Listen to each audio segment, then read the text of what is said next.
दीपक प्रकाशन की ये डिक्टेशन है जो 100 से 110 या 120 तक की रिकॉर्ड की जाएगी।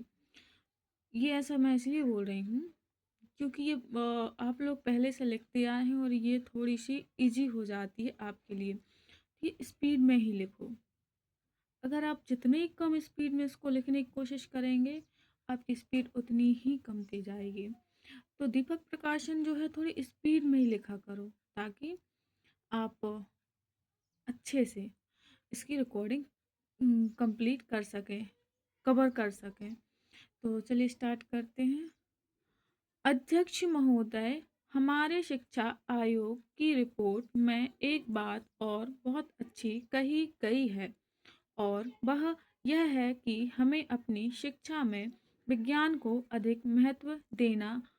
आज की दुनिया में यदि हम तेजी से उन्नति करना चाहते हैं तो इसमें कोई संदेह नहीं है कि विज्ञान की शिक्षा पर सबसे अधिक ध्यान दिया जाना चाहिए। लेकिन श्रीमान, मैं यह भी निवेदन करना चाहता हूँ कि विज्ञान के साथ साथ हमें अपने बच्चों की अन्य विषयों की शिक्षा पर भी समुचित ध्यान देना होगा।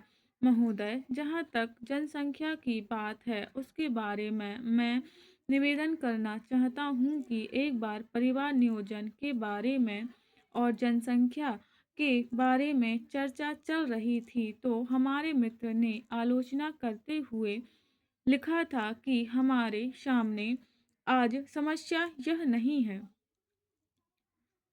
अध्यक्ष महोदय, राष्ट्रीय शिक्षा तथा अन्य भाषाओं के प्रश्नों पर मैं आज चर्चा नहीं करना चाहता। इन दोनों विषयों पर चर्चा भाषा विधेयक के आने पर की जाएगी।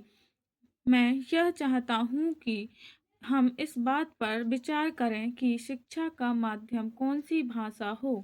मेरे विचार में शिक्षा के हित में इस बात की अत्यंत आवश्यकता है कि अपने देश में मातृभाषा को या जिसको हम अपने देश की राष्ट्रभाषा कहते हैं उसको शिक्षा का माध्यम बनाया जाए।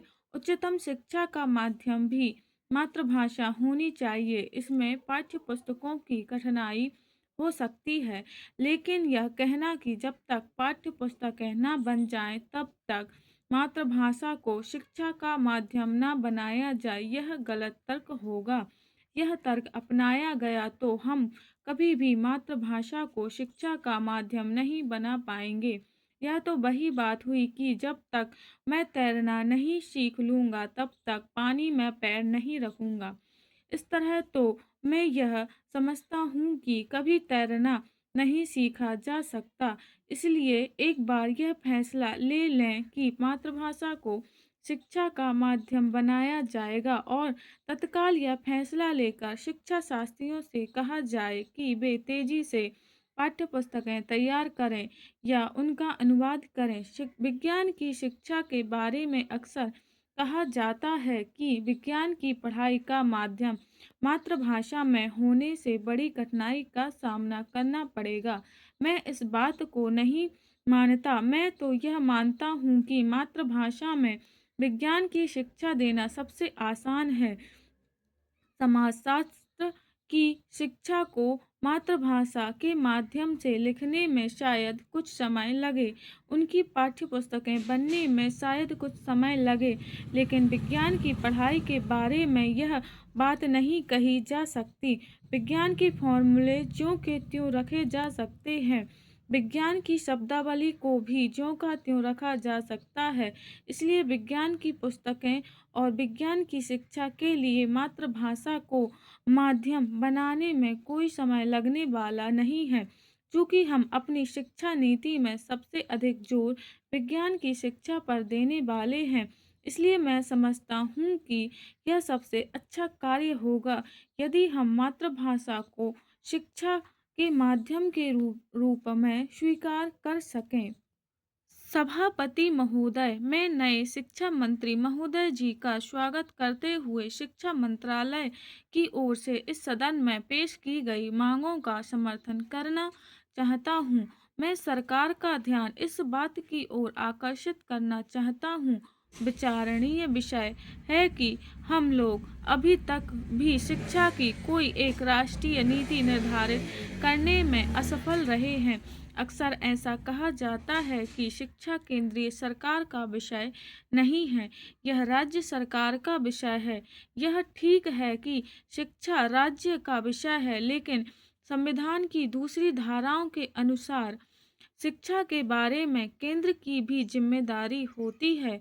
फिर भी यह पहली बार है, चाहे वह नए शिक्षा मंत्री के कारण हो, चाहे भारत सरकार की शिक्षा नीति के प्रति दृष्टिकोण में परिवर्तन के कारण हो, हम यह पाते हैं कि जो वार्षिक विवरण इस वर्ष के लिए शिक्षा का पेश किया गया है, उसमें केंद्रीय सरकार ने शिक्षा के प्रति और शिक्षा से संबंधित हिंदी भाषा और भारत की दूसरी भाषाओं के प्रति अपनी जिम्मेदारी को खुले तौर से स्वीकार किया है। इसलिए सरकार की नीति में दृष्टिकोण में जो परिवर्तन हुआ है, उसका मैं दिल से स्वागत करता हूं और उसके लिए शिक्षा मंत्री जी को धन्यवाद देना चाहता हूं। स्टॉप। देखो, ये 110 की स्पीड से रिकॉर्डिंग हुई है और रात को मैं 80 की स्पीड से डालूंगी। इसको अच्छे से कवर करना और दीपक प्रकाशन की ही रहेगी जो मैं रात को डालूंगी, उसको भी बहुत अच्छे से कवर करना, ताकि आपकी जो स्पीड समझ में आए। और ज़्यादा से ज़्यादा हो सके तो हाई स्पीड की डिक्टेशन लो डिक्टेशन करने के लिए, ताकि आपकी स्पीड बनी रहे, स्पीड कंटिन्यू रहे।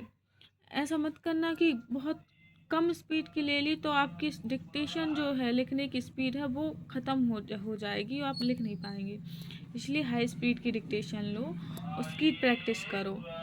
Thank you. और चैनल को लाइक सब्सक्राइब भी कर देना, शेयर भी कर देना और अच्छे से प्रैक्टिस करना।